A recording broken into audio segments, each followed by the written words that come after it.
Ce nom légendaire signifie port au parfum, ou bien port parfumé, du nom de ce rocher par lequel des générations d'aventuriers anglais firent transiter des cargaisons entières d'opium avant de laisser la place à tous les businessmen de la planète pour devenir la 3e place financière mondiale.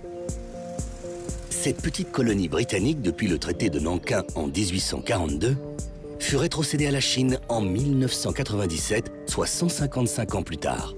Mais Hong Kong demeure différente du reste de la République populaire de Chine. Malgré sa rétrocession, elle continue de cultiver une identité particulière. Derrière ses airs de city londonienne ou de petit New York de l'Asie, et la présence d'une grande population d'expatriés, c'est une ville chinoise.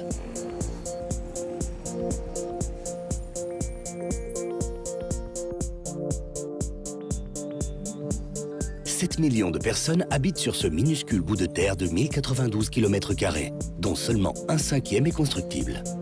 Mais comment choisissent-elles parmi les 20 000 restaurants de la ville?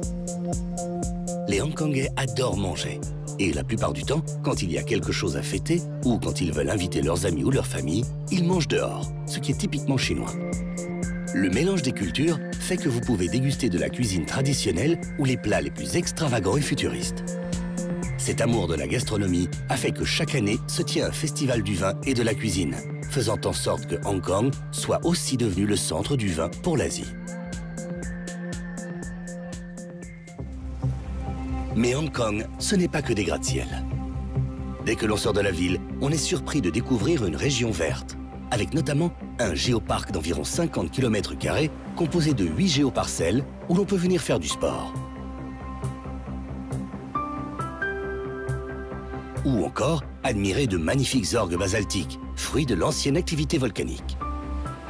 Et qui dit volcan, dit paysage montagneux.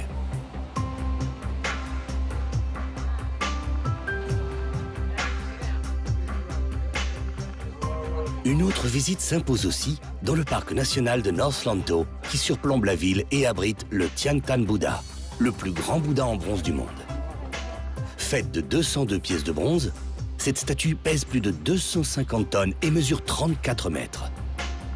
Elle nous rappelle que Hong Kong est chinoise. Tout comme l'authentique manière de boire du thé, une coutume locale ancestrale offrant un moment de quiétude dans cette ville trépidante d'activité. Hong Kong est spectaculaire, enivrante, mais aussi zen. Une destination qui surprend toujours.